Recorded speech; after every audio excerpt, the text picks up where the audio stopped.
అందరికీ నమస్కారం. నా పేరు doctor Sudheer Koganti. Citizens hospital హైదరాబాద్లో ఇంటర్నేషనల్ కార్డియాలజిస్ట్గా పనిచేస్తున్నాను. ఈరోజు మీ అందరితో ఒక TAVR పద్ధతిలో అయోటిక్ స్టెనోసిస్కి ట్రీట్మెంట్ ఇచ్చిన కేస్ డీటెయిల్స్ షేర్ చేసుకుంటాను. మీ అందరికీ తెలుసు, నేను రీసెంట్గా ఇన్స్టాగ్రామ్లో, సోషల్ మీడియాలో ట్యాబర్ గురించి అవేర్నెస్ వీడియోస్ చాలా రేజ్ చేయడానికి ట్రై చేస్తున్నాను. ఎందుకంటే ఈ కండిషన్ అనేది ఇప్పుడు చాలా తేలిగ్గా ఈ పద్ధతిలో సర్జరీ లేకుండా ట్రీట్ చేసే అవకాశం ఉంది.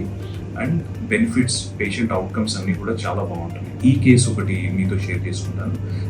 ఈయన 72-year-old జెంట్మెన్ రాజమండ్రి నుంచి వచ్చారు మన దగ్గర ట్రీట్మెంట్ కోసం.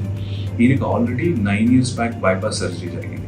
కొరోనరీ ఆర్టరీస్, హార్ట్ ఆర్టరీస్ అంటాం కదా, వాటిలో బ్లాక్స్ ఉంటే అవి ట్రీట్మెంట్ చేయడానికి బైపాస్ సర్జరీ చేశారు. అయితే అన్ఫార్చునేట్లీ ఇప్పుడు ఈ 14 ఏళ్ళ తర్వాత అయోటిక్ వాల్వ్ అంటే బృహదమని left ventral main pumping chamber junction ఉండే వాల్వ్ ఉంటుంది కదా, అయోటిక్ వాల్వ్ టైట్ అవడం వల్ల అయోటిక్ స్టెనోసిస్ అనే కండిషన్తో నడుస్తుంటే ఆయాసం రావడం, అట్లాగే చెస్ట్ టైట్నెస్, ఛాతీలో బరువుగా అనిపించడం, కళ్ళు తిరిగి 1-2 సార్లు పడిపోవడం జరగడంతో ఇవాల్యుయేషన్లో మన దగ్గర చేసిన ఇవాల్యుయేషన్ ECG ఎకోలో అయోటిక్ స్టెనోసిస్ బాగా సివియర్గా ఉందని తెలిసింది. ఆల్రెడీ ప్రీవియస్గా బైపాస్ సర్జరీ అవడం వల్ల ఈయనకి మళ్ళీ బైపాస్ తోటి రిస్క్ ఎక్కువ ఉంటుంది, ఓపెన్ హార్ట్ సర్జరీ తోటి రిస్క్ ఎక్కువ ఉంటుంది. ఇట్లాంటి వాళ్ళకి ట్యాబర్ అనేది ఎక్సలెంట్ ఆల్టర్నేటివ్. సో మనం CT స్కాన్ అనేది ఒకటి కంపల్సరీ చేస్తాం ట్యాబీ చేసే ముందు, సూటబులా కాదా అనేది చూడటం కోసం.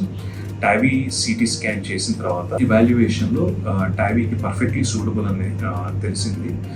దాంతో ట్యాబీ ట్రీట్మెంట్ ఇవ్వడం జరిగింది. ట్యాబీ ట్రీట్మెంట్ కూడా చాలా స్ట్రైట్ ఫార్వర్డ్గా చేసాం. ఇది 72-year-old జెంటిల్మెన్, మిగతా వేరే ఇష్యూస్ ఏమీ లేకపోవడంతో ఫుల్ ఎనస్థీసియా కూడా ఇవ్వలేదు. కాన్షియస్ సెడేషన్ అంటే కొంచెం మత్తిచ్చి తొడ దగ్గర నుంచి వాస్కులర్ యాక్సెస్ తీసుకుని ఈ వాల్వ్ని ఇక్కడ మీరు కనుక క్లోజ్గా చూసినట్టయితే ఈ ఇన్ఫ్లేట్ అవుతున్న బలూన్ మీద ఉన్న వాల్వ్ ఉంది కదా, ఇట్లా ఓపెన్ అవుతుంది.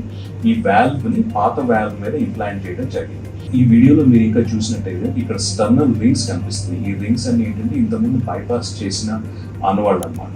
అట్లాగే ఈ వైర్ అనేది మన ట్యాబీ వాల్వ్ డెలివర్ చేయడానికి యూజ్ చేసే వైర్.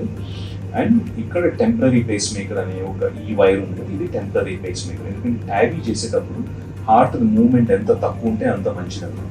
సో దీంతో almost 150-160 beats per minute heart రేట్ని చేస్తా వాల్వ్ని ఇంప్లాంట్ చేయడం జరుగుతుంది. ఎందుకంటే అట్లాంటప్పుడు వాల్వ్ని ప్రిసైజ్గా పొజిషన్ చేయడము, మూవ్ అయ్యి కాంప్లికేషన్స్ ఏమి రాకుండా మంచి రిజల్ట్ ఇచ్చే అవకాశం ఉంటుంది అన్నమాట. ఈ ప్రొసీజర్ అవ్వగానే ఈయన నెక్స్ట్ డే ICU నుంచి బయటకు వచ్చేసి నడిచారు. 2 daysలో ఇంటికి పంపించడం జరిగింది. ఫస్ట్ 1 month ఫాలోఅప్ కూడా అయిపోయింది.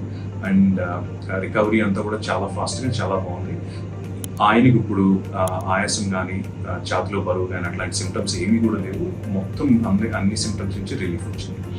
సో ట్యాబీ అనేది ఇప్పుడు రెగ్యులర్గా చేస్తున్నాం సిటిజన్స్ హాస్పిటల్లో. And it's a fantastic treatment for needy patients.